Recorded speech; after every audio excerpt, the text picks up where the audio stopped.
Hello बच्चों, आज हम लोग बात करते हैं। इससे पहले हम लोगों ने देख लिया है कि अध्यारोपण का सिद्धांत क्या होता है। इसके बाद हमारे पास जो टॉपिक है वो होता है परावैद्युतान, माध्यम का परावैद्युतान, जिसे इंग्लिश में बोला जाता है डाई इलेक्ट्रिक कांस्टेंट। ओके, तो समझते हैं कि हमारे पास क्या होता है डाई इलेक्ट्रिक कांस्टेंट। अगर सफ़र स्टार्ट कर दिए हैं तो इसे आप लगातार करिए, तभी आपका प्रैक्टिस होगा और आप अच्छे से रिजल्ट दे पाएंगे। ओके, तो हार नहीं मानना है, रार नहीं ठानना है, अच्छे से देना है। किसी भी चीज़ के लिए हारा या जीता नहीं जाता, उससे बहुत कुछ सीखा भी जाता है।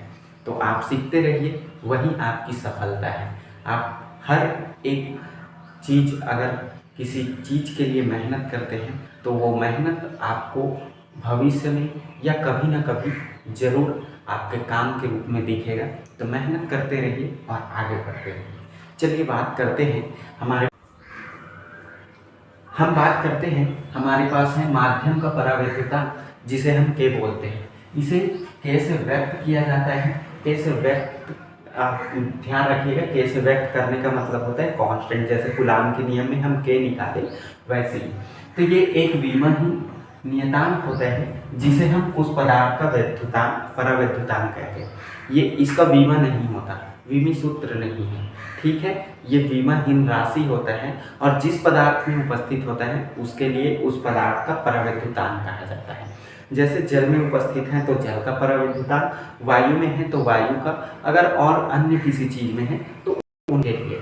उसके बाद बोलता है वायु के लिए ये के का मान वायु के लिए के का मान 1 होता है। ओके, हमारे पास के एयर जो होता है, वायु जो होता है वो 1 होता है, जबकि जो आपके पास अन्य होता है उनके लिए ये 1 से अधिक होता है, ठीक है। बाकी अन्य के लिए 1 से क्या होते हैं, अधिक होते हैं, ये ध्यान में रखिएगा। फिर यही जो हमारे पास डाई इलेक्ट्रिक कांस्टेंट है, परावैद्युतान, वो हमारे पास जो मेटल होते हैं, धातु होते हैं, उनके लिए इनफाइनाइट होता है, अनंत होता है। इतना ध्यान रखिएगा, इतना समझ में आ गया।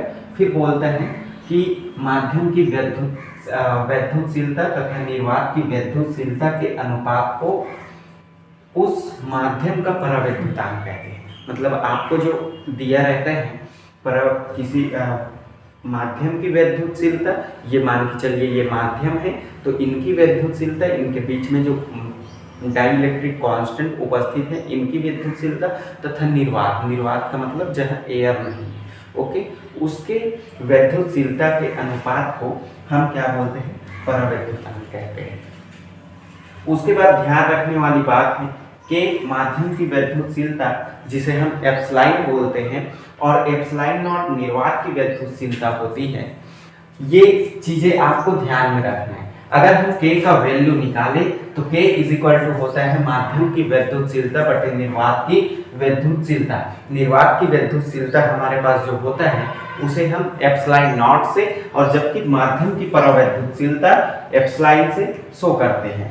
फिर इसी के अनुपात को हम आपेक्षिक वैद्युतशीलता या के ही बोलते हैं। आपेक्षिक वैद्युतशीलता जो आपके पास है एप्सिलॉन नॉट या एप्सिलॉन आर होता है। ध्यान रखिएगा, यह एप्सिलॉन आर जो होता है आपके पास आपेक्षिक वैद्युतशीलता के रूप में लिखा जा सकता है, जिसमें आपके पास होगा क्या, माध्यम की वैद्युतशीलता डिवाइडेड बाय क्या होंगे, निर्वात की वैद्युतशीलता।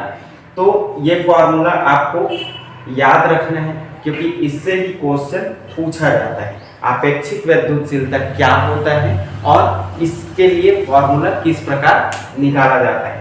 फिर आगे की बातें नेक्स्ट